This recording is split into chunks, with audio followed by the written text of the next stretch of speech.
তৃতীয় শ্রেণীর প্রিয় শিক্ষার্থীবৃন্দ, এমসি স্কুলের পক্ষ থেকে তোমাদের জন্য রইল অনেক অনেক ভালোবাসা। আজকে আলোচনা করব তোমাদের গণিত বইয়ের 83 পৃষ্ঠার 6 নং থেকে 10 নং অঙ্কের সমাধান। তাহলে এখানে দেখো 6 এবং 7 নম্বর অঙ্ক আমি লিখে রেখেছি। তো প্রশ্নটি স্ক্রিনে দেখতে পাচ্ছ। এখানে বলছে 63 জন বন্ধু 50 টাকা হারে চাঁদা তুলে 9টি অসহায় পরিবারের মধ্যে ভাগ করে দিলে বা বিতরণ করে দিলে প্রত্যেক পরিবার কত টাকা পাবে। তাহলে দেখো তোমরা সবাই মিলে মনে করো 63 জন বন্ধু আছো, তাহলে একজন করে দিবে কত টাকা? 50 টাকা।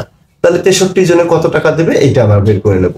তাহলে দেখো এখানে একজনের চাঁদা দেয় 50 টাকা, তাহলে 63 জনের চাঁদা দেবে, তাহলে 63 গুণন 50। তাহলে এখানে তোমরা কিন্তু রাফটা করে নেবে, 63 গুণন 50 এখানে রাফটা করে নেবে, তোমরা গুণ করবে। শূন্য দিয়ে যদি গুণ করি আমরা শূন্যই হবে, তাই না? তারপরে এক ঘর চলে যাবে, 3 5 15, 5 হাতে হলো 1, 5 6 30 আর 1 31। তাহলে কত হলো বলো তো? 3150। তাহলে 3150 টাকা। এখন এই টাকাটা কয়জনের মধ্যে ভাগ করে দেবে?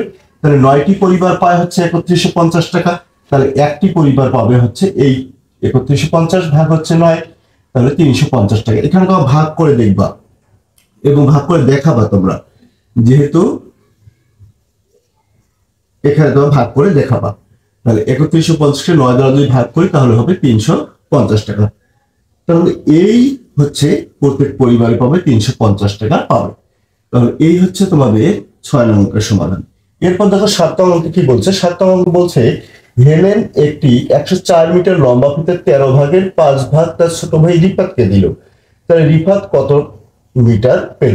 তাহলে দেখো 104 মিটার ফিতাকে আমরা 13 ভাগ করব।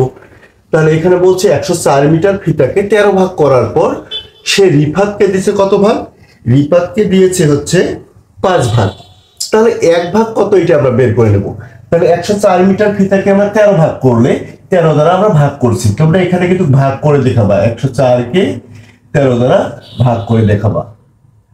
তাহলে 13 দ্বারা ভাগ করলে হবে 8 মিটার। তাহলে দেখো 1 ভাগ হচ্ছে 8 মিটার। এখন কয় ভাগ দিছে? 5 ভাগ দিছে। তাহলে 5 ভাগ কয় মিটার হবে? 1 ভাগ যদি 8 মিটার হয় 5 ভাগ অবশ্যই বেশি হবে। তাহলে 5 ভাগ হচ্ছে 8 গুণন 5, তাহলে কত? 40 মিটার। তাহলে সুতরাং উত্তর হচ্ছে রিফাতকে 40 মিটার ফিতা দিল বা রিফাত পেল 40 মিটার ফিতা। এই হচ্ছে 7 নং অঙ্কের সমাধান। আশা করি অঙ্কটি বুঝতে পারছো। এবার আমরা দেখব 8 নম্বর অঙ্কের সমাধান। এখানে 8 নম্বর বলছে দেখো 99 টাকার 9 ভাগের 4 ভাগ কত টাকা। তাহলে 99 টাকাকে আগে আমরা কি করব? 9 ভাগ করে নেব। 9 ভাগ করলে তাহলে 1 ভাগ কত টাকা এটা আমরা বুঝতে পারবো। তাহলে 1 ভাগ যত বের হবে তাহলে 4 ভাগ বের করতে পারবো কিনা। তাহলে ঠিক সেই কাজটাই করছি। তোমরা এখানে দেখো 8 নম্বর সমাধান, 99 টাকার 9 ভাগ। তাহলে 9 ভাগ করলে হয় 11 টাকা। এখানে তো ভাগ দিয়ে ঠিক দেখাবা। তাহলে 1 ভাগ হচ্ছে 11 টাকা। আচ্ছা বলো তো 1 ভাগ যদি 11 টাকা হয় তাহলে 4 ভাগ বেশি হবে, আর বেশি হলে কি হবে? গুণ হবে। তাহলে 4 11 কত? 44 টাকা। এখানে উত্তর হচ্ছে 44 টাকা। এরপর দেখো 9 নম্বর অঙ্কে কি বলছে। 9 নম্বর অঙ্কে বলছে সালমা 112 কিলোমিটার পথের 14 ভাগের 13 ভাগ বাসে যায় এবং বাকি পথ হেঁটে যায়। সে কত পথ বাসে যায়? তাহলে সালমা 112 কিলোমিটার পথ কি করছে? কোথাও গেছে। তাহলে আমরা প্রথমে কয় ভাগ করে নেব? 14টা ভাগ করে নেব। তাহলে আমরা 112 কিলোমিটার পথে 14 ভাগ, 14 দ্বারা ভাগ দিলে বের হবে আমাদের 8 কিলোমিটার। তোমরা কিন্তু ভাগটা এখানে দেখাই দিবা।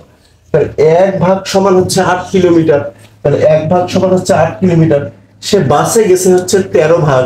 তাহলে 13 ভাগ সমান হচ্ছে কি? অবশ্যই বেশি হবে, আর বেশি হলে আমরা গুণ দিয়ে দেবো। তাহলে 8 গুণন 13 কিলোমিটার, তাহলে কত? 104 কিলোমিটার। তাহলে আমাদের উত্তর হচ্ছে বাসে যায় 104 কিলোমিটার। এই হচ্ছে 9 নম্বর অঙ্কের সমাধান। এখন দেখবো আমরা 10 নম্বর অঙ্কের সমাধান। স্ক্রিনে দেখতে পাচ্ছ 10 নম্বর অঙ্কে বলছে নিচের গাণিতিক বাক্যের জন্য গল্প তৈরি করি। এখানে একটি গাণিতিক বাক্য দেওয়া আছে এবং নিচে একটি ছক দেওয়া আছে। তাহলে দেখো এখানে গাণিতিক বাক্য হলো 65 ভাগ হচ্ছে কত? 13। গুণন 4। একটা গল্প তৈরি করছে, দেখো। অর্ণব 65 কিলোমিটার পথের 13 ভাগের 4 ভাগ ট্রেনে যায়।